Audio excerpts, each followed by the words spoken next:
Talking today with Mr. John Reeves of Grand Rapids, Michigan. The interviewer is James Smither of the Grand Valley State University Veterans History Project. Now, Mr. Reeves has already done an extensive interview with our group several years ago, but there are a number of pieces of his story that were not included there that we're going to add here. So, Mr. Reeves, can you kind of set the stage for us a little bit? Kind of at what point are we picking up your story? We were in the period of June 1945, and at the time we were running a little short, so we jumped to our last mission, which was of interest, but we left one out, which I think was really the highlight of my whole time over there. And this was a situation that, of course, wasn't set up or planned. Turned out eventually to be a rescue. We started out in the morning, airplane fully radar equipped, IFF identification equipment on it, 2 bomb bay tanks of extra fuel and rear bomb bays with depth charges. And our purpose was to go out and find an Australian cruiser that was headed toward Borneo and act as an anti-submarine escort. We had an airplane that had been out there from daylight till noon when we were supposed to take over. And he, of course, came back when we got there. The Australians were providing 2 Beaufighters. These were a twin-engine English-made airplane. And the 2 of them would fly top cover. And our job was to fly this horseshoe around, turn back, staying in front and around the cruiser looking for submarine. We were probably flying, about 4,000 or 5,000 feet, maybe lower, I can't remember exactly now. But we had to stay with them until they got all the way to this island of Tawi Tawi, the city of Sangi Sangi, or it's the other way around, where they had a harbor and had developed a small fighter field where these Beaufighters came from. Okay, now what would this island be near, relatively speaking, or in between? If you looked at the map of Borneo, and you go up to the northeast corner of it, this island was a small island just off the coast. Okay. And then there's other small islands in there that head up toward the Philippines a bit, scattered in there. They had taken this in advance because it was an easy place to acquire, relatively speaking, right, because there were other areas both across Borneo and south that they were going to invade.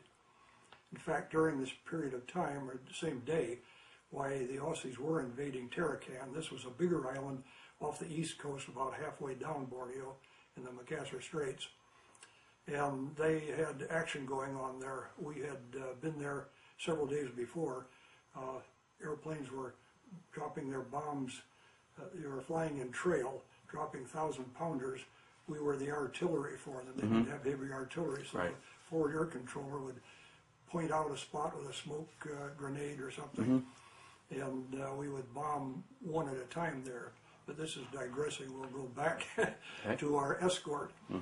And our group assignment that day, the 24 airplanes, were down over Balikpapan on the oil fields on the east coast of Borneo again. Another shellacking. We did a lot of bombing there. But this one aircraft was hit, and the shell went right up through the bomb bay and through the inboard tank, and it didn't ignite, but it dumped fuel out all over the place. So their problem was to try to get out of there, get somewhere. They thought they could get maybe as far as Tarakan and bail out if they had to. They knew they couldn't land it in the condition it was in. So they were being escorted by one of the other aircraft, pilot's named Gibson. They tried to stay with them, and we heard him calling because Dahone and the other aircraft didn't want to trigger his transmitters because he might, set off an explosion. So we were talking. So Dahone is the pilot of the wounded aircraft? Right. Yeah. They had 9 people on board, and he, Gibson, was calling out this problem, and we heard it. We were about 500 miles away probably at the time.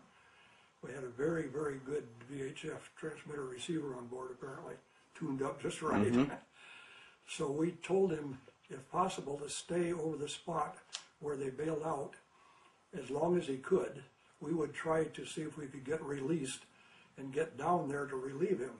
But we knew we'd have to pick up some more fuel to do that. And we would go to this island where the bullfighters came from, which was Tawi Tawi or Sangi Sangi. Cruiser said we couldn't do that, that we had to stay with them. So we kept talking to Gibson, hang in there. We finally got within sight of the island, and maybe half hour later, they got into the outer harbor where they had anti-submarine nets. And then he said we were released. Right. So at that point, we dropped our depth charges, safetied. They're probably still in that harbor. I mean, these things, around for a long time. But as we flew toward this fighter field, we saw a seaplane tender with PBMs. These are patrol bombers, twin-engine Martin Mariners. And we tried to call them. I didn't know who they were. So I just called out, PBM unit, please respond, we have an aircraft down. And an Australian voice came on. So for years I thought this was an Aussie outfit. It turned out to be Navy, which I found out years later. They said that there were probably 5 or 6 airplanes sitting down there, but most of these had problems. They had lots of hours, needed engine changes. He said he'd try to get one ready for us. So we called the fighter field, told them we needed 500 gallons of fuel, told them the problem. See, nobody disputed it. They didn't ask for code names. They didn't say by whose authority. Somebody's down. We try to get them. Is what it amounts to. That's the advantage of an advanced area over a rear area. Didn't have to go to see a general or something. Right. But they said they would try to get one flyable. And we talked to the field there, which was fairly short. They made a short field landing, pulled off to one side. They loaded 500 gallons of gasoline, 130 octane, out of 10-gallon tin cans. They were rectangular, sealed cans, put ladders up to each wing, passed them up. 20 minutes, they had 500 gallons in that airplane. Some guy showed up with a box with some sandwiches and something to drink. Didn't even ask for that. Right. We got off, we were down probably a total of half an hour, maybe less. But this gave us enough fuel to get down there and loiter and get back somewhere. So we were, so we wouldn't be in the same situation. We got off. A few minutes later, the Navy, I know it's the Navy, said they had a PBM ready to leave. So we said we will go down as fast as we can, not burn too much fuel, but we did go down at 2,400 RPM and about 38 or 9 inches of manifold pressure, which pushed us up about 20 knots over our normal speed. Now, could the B-24 fly faster than the PBM? Oh, much. Okay, so you would get there ahead of them, try to find them, and then they would come and find you. And part way down, I'm still talking to Gibson, and said, we're back, we're coming down. He said, I'm going to have to leave. I'm going to be too low on fuel. He'd have to come land at that same field we were taking off from. So he said, okay, but we got to get a fix on you first. Well, we had an aircraft, like I say, with the IFF transponder in it. And so the object was, they had an antenna on each side of the fuselage. So you point the airplane and you get a blip on a radar scope, and when these blips are of even value, you're pretty much lined up on him. And they're coded, so this can't be an error. And about every hour or two, they change the code, and you have a code book you take with you. So I asked the navigator, I had them put their emergency IFF on, so it'd be different from the others. So I said, where is he? He didn't know he hadn't brought the code book.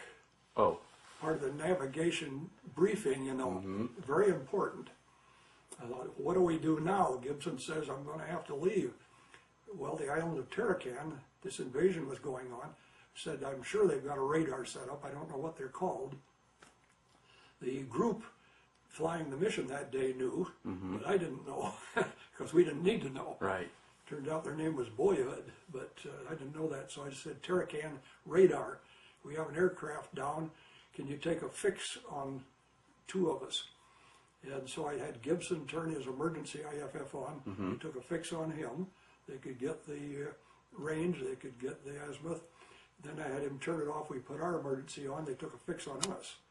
So now all we had to do is DR about an hour. So I asked this navigator, I think probably sarcastically, do you think you can plot a DR course between here and there? Which he did. Mm-hmm. Of course, when we got there, we said, now this is the spot, but where are they? So what you do is you start a box, a small one, Mm-hmm. and you make this box bigger and bigger and bigger. And I think about the third box, why one of the gunners spotted the sea dye, which is around one of the rafts. Mm-hmm.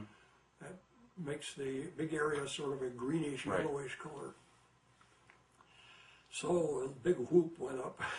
Like I say, I don't know this day whether everybody keyed their microphones and I heard it, or whether it was so loud I just heard it. Mm-hmm. But then we circled around, found them, saw the debris field Mm-hmm. where the airplane had crashed, started looking around that, found one man in a raft, turned out to be Dahone, the pilot. Mm-hmm. And then we could see another raft, so we started in that direction, which was probably east by southeast from where the aircraft hit. And flew down that, and we found the first flight, I was positive we saw 8 people. But as we worked our way back, we started trying to count for sure, and couldn't seem to find the 8th person. And about then we saw the PBM, he was flying right on by. Mm-hmm. And we tried to call him and we couldn't make contact with him. So we called the Tarakan radar and asked them if they could, if they had him spotted, if they could turn him around. About 10 minutes later he came back, spotted us then, and landed. And there were 30-foot swells. Wow. He had to land this worn out PBM in these 30-foot swells, which he did a good job. He threw a smoke flare out first, get the wind and everything. But what you can't do, you have to land along them, and you don't really want to land just as it's going to drop out from under you either, Right. because then you'll be skipping along. So he got down in good shape. We started out then by the furthest person out from the aircraft was 11 miles they were strung out on. So the method here to show him where they were, since he couldn't see them as they're going up and down these swells, Yeah. was to fly over. To save fuel, of course, and everything, we were flying slow and reduced RPM, sort of putzing along. We had dipped down over this raft, back up, do a procedure turn. I think most pilots know what a procedure turn is, but this is a timed turn. You turn out at an angle, you fly a certain time, then you fly a certain rate turn, and you come right back in on the course you were on before Right. you made that turn off. So we did this as he moved along. He picked up 7 people. There, of course, was the big emergency kit floating there and another life raft that they weren't able to get to. 2 men were on one raft. The one guy forgot his raft when he bailed out. But there were 3 landed in the same area. And the net result, 3 of them got on 2 rafts, because we were really one-man rafts. Right. Then we worked him up to where the pilot was, and about that time it was getting a little bit toward dark, and the sun sets real fast out there in the, well, not just the Pacific, but near the equator, because it goes down pretty straight. At that time on the horizon we saw 2 boats. One was a PT boat and a crash boat that they sent out from Tarakan. That was 85 miles out southeast from the tip of that island. So they came out in these swells. Got their sea legs, I guess, a long time ago. And I thought, PBM says, I got to get out of there where I can see to get off, because you're going to have to land in the dark in the harbor anyway. But he had to get off before it got too dark to fight this. Yeah. And he had a pretty heavy load on board at this point too. So we said to the PT boats, leave one here, we'll go down to the far end, and one come down there, then you can search back toward each other. Right. At night with light or something. We got down there, turned around, here's both of them running full tilt right down the path where they would have been. I thought, oh boy, not the way to do it. Now, were you in radio contact with them? I mean, were you With the talking PT to boats, them? we were having no problem, yeah. So they just did their own thing anyway. Yeah, we were able to contact the PBM later on right. too, but not initially when he flew by for some reason. But when he was on the water, we were able to. Right. So we could talk to PT boats, or the PT boat and the crash boat. Okay. But I don't know how that search came out. They probably searched all night, but they wouldn't have any references to search to. Right. We had Loran in those days, but you know, that's a few miles. That's not like GPS at 3 or 4 feet. Of course, he took off, headed back toward the island. We did a fuel check and decided we had enough fuel to get all the way back to Morotai, which was better than landing after dark on that little fire field, which Yes. was a big hill at one end. Yeah, and Morotai would have had a longer strip. Well, yeah, we had two 10,000 footers Yeah. side by side. 8,000, 10,000, anyway, big. Now, was that your regular base at that Yeah. point? Yeah. And of course, they were lighted, much safer. So we were able to get back. It was 3 o'clock in the morning, I think, when we got back. We left at 7 in the morning or something like that, the previous morning. Nobody there to debrief us, so we just hit the sack. Our intelligence officer came around the next day at a certain time, asked a few questions. And I believe that somewhere a week later, somebody from that crew came to talk to me. But he apparently didn't talk to any of the rest, and we never looked him up, and the whole thing was forgotten. Well, move forward, fast forward, 1985, we had a Confederate Air Force, now called Commemorative Air Force, a wing here in town, and we did static air shows, so we had a bunch of military airplanes, warbirds, out at the airport. Bruce Grant from Wood Radio was out there covering things, and apparently a veteran came over to him and said, "Why aren't there any B-24s at these air shows?" I could explain that, but there just weren't any flying yet, and there's still only maybe 11, 12 total in the world. He sent this fellow over to talk to me, and he asked me why there weren't, and I explained. And he said, I was a bombardier during the war, and I was over in the Pacific, and I said, so was I. And he said, I was in the 13th Air Force, and I said, so was I. And he said, we were on this island of Morotai, and we got shot down and had to bail out off the coast of Borneo. And I said, was that about 1:30 in the afternoon on the 13th of June, about 85 miles southeast of Tarakan? His jaw, I'd love a picture of that. How did you know? He said. I said, I was in that B-24 flying over you, spotting you while the PBM was picking you up. And then he got in touch with his other crew members, and I told him about our 307th Bomb Group reunion group, which was going to meet the following year in Nashville. So he got them together, and they got down there, and we met, and we discussed this whole thing. They didn't have a clue as to how this rescue got set up. They just thought the Navy did it. Well, the Navy didn't even know about it till we told them. And this is one of these amazing things. You can have everything going just right, and boom, it's over. You can have things going wrong, but over here, things with us were going right at the time. We got away from the escort in time. We were able to get fuel. The PBMs were sitting there. The radar was there. And all these things had to work. Any little glitch, you had to get them that day, because the next day you might have found one if you're lucky.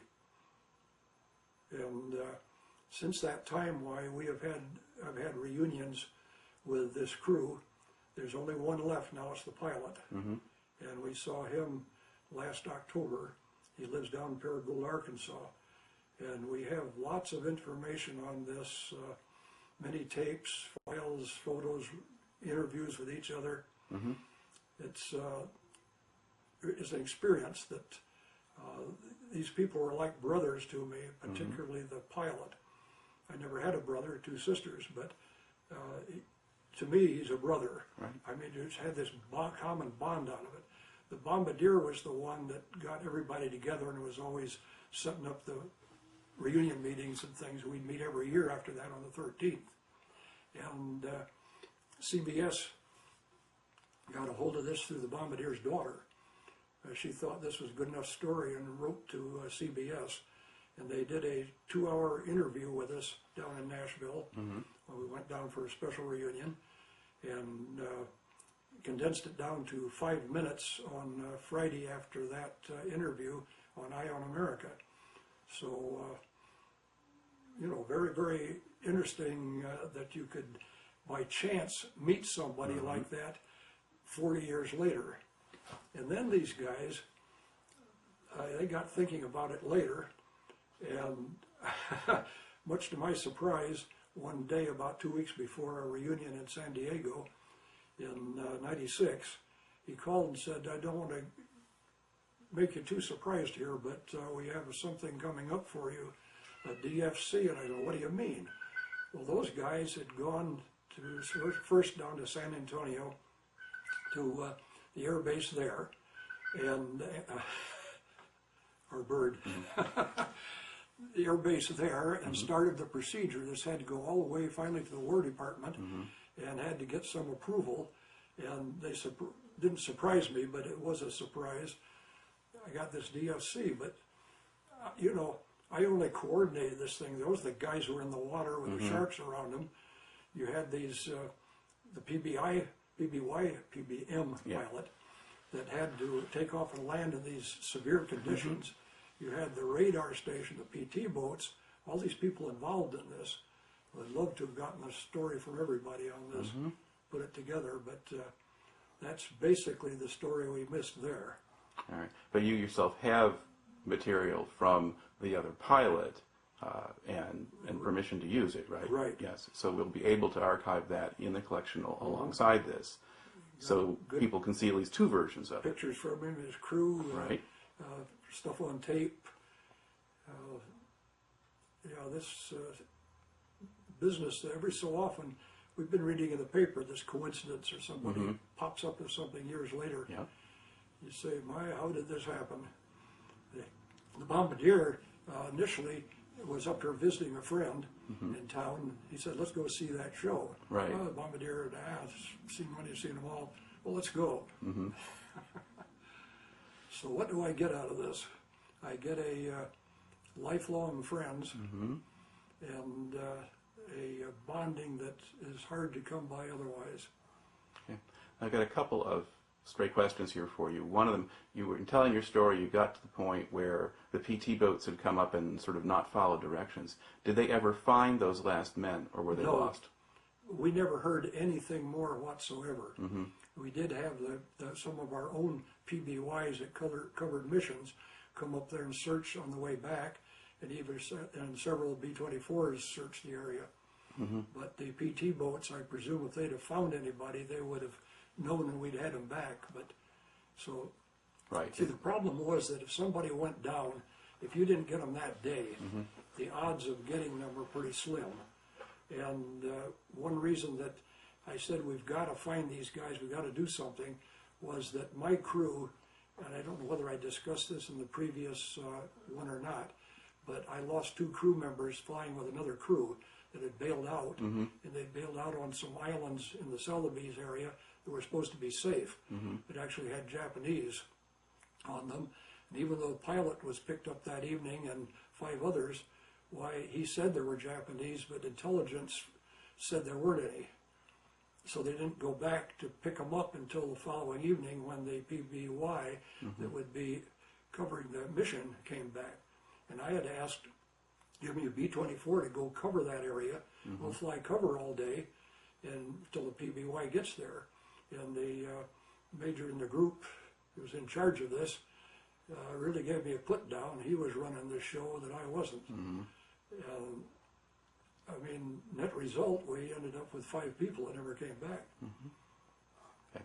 Another little bit more technical question. You were talking about providing sort of tactical support bombing for Australians going into Tarakan. You're talking about how you went about doing that.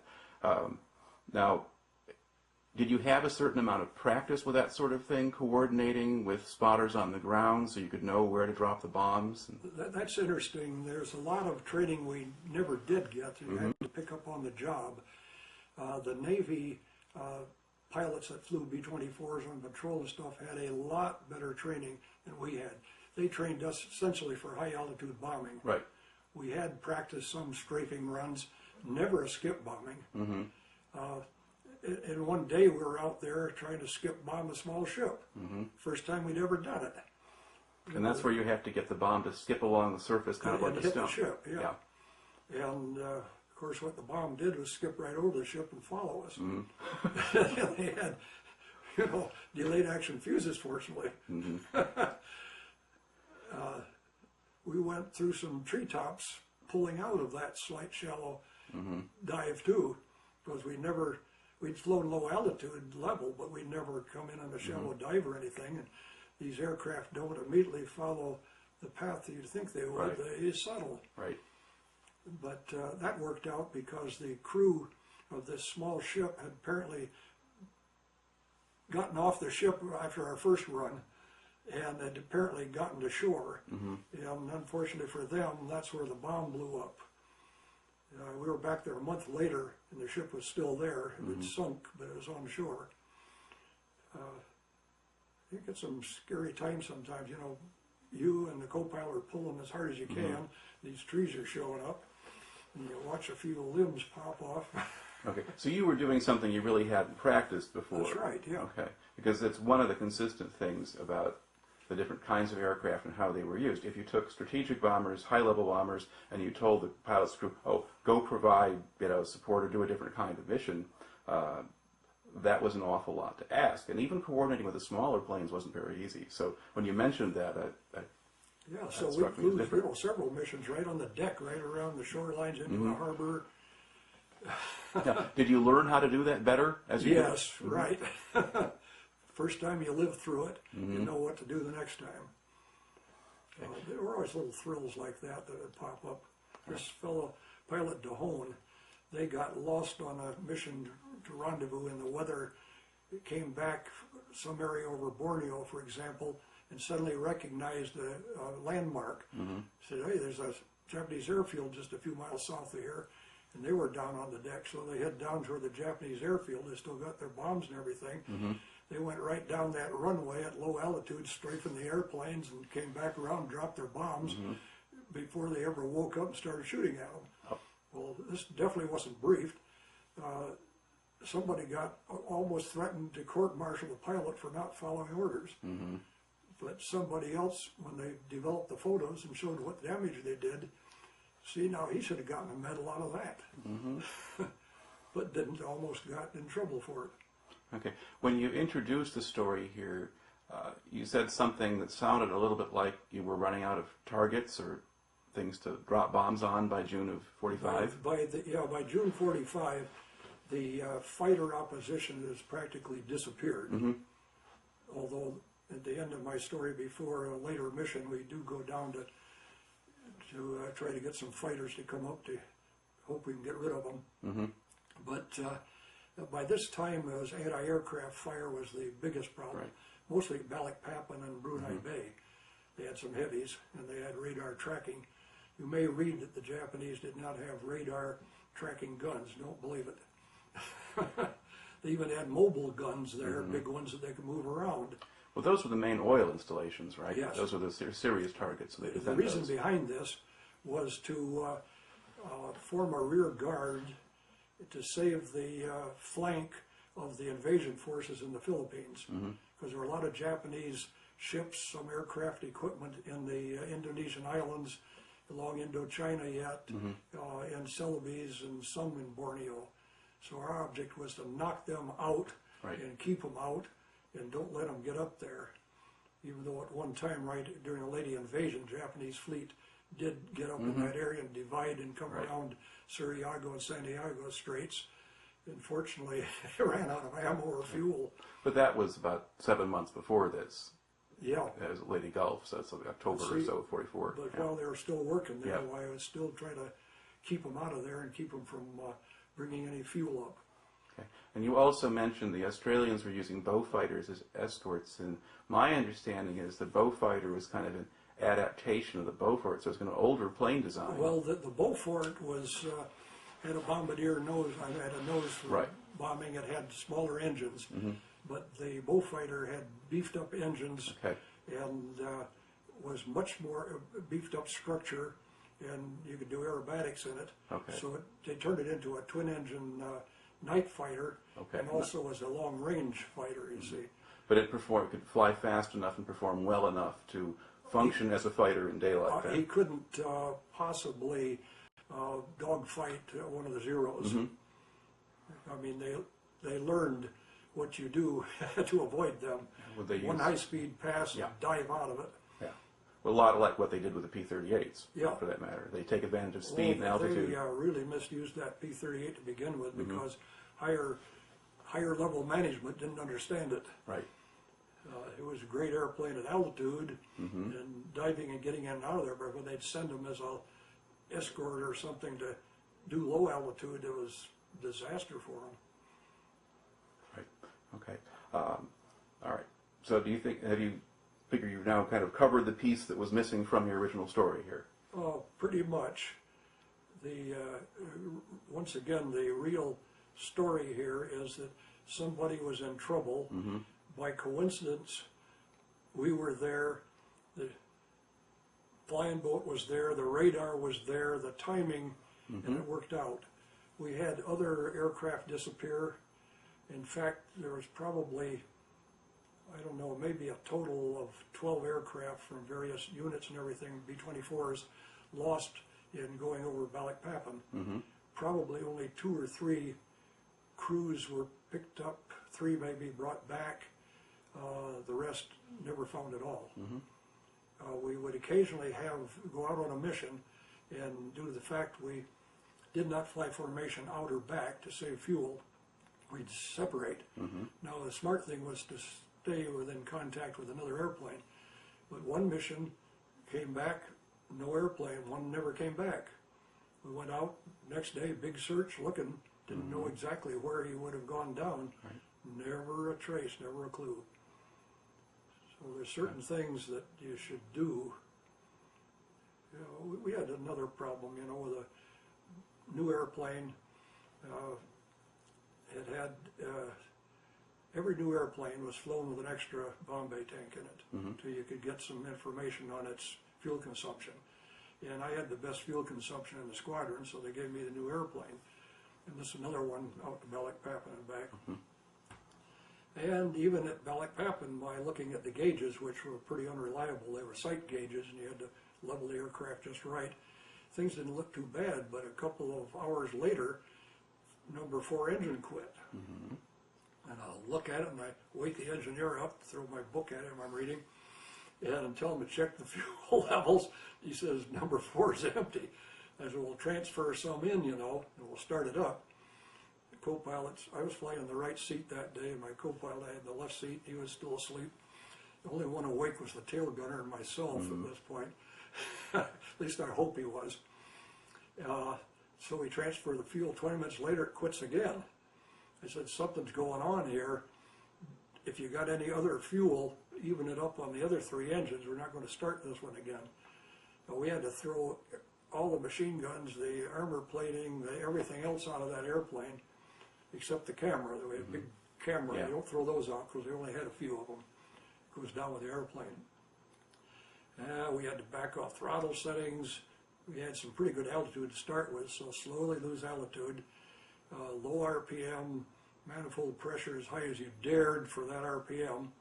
Call another airplane and say, hey, you know, look for us at a certain spot and stay with us then. So that was nip and tuck. We decided to take our flight path right straight over the Japanese-held island instead of go around it, to go right straight for the runway. And as we got on our final approach, another engine quit. As we flared out, a 3rd engine quit. And as we landed on the runway, 1 engine was still running. And they towed it in, and he said, we found 50 gallons total in your airplane left. And how long would 50 gallons last? Well, if you had 4 engines running, I had the best fuel consumption at 160 gallons an hour. So you know, that was calling it close. Yeah. So once you committed to letting down, you were too low to bail out too. Yeah. So you know, you would end up wherever you ended up, but it worked out fine. We've got a lot of these little stories, but there are too many to tell on one of these, I think. All right. Well, thank you for taking the time to do this and to complete the story. It's an important addition to your particular archive and will be of interest to quite a few people. This is a story I've always hoped to sit down and spend a lot of time doing with my voice recognition software, but I still haven't done it. Okay, well, at least we've gotten this far. All right. Thank you.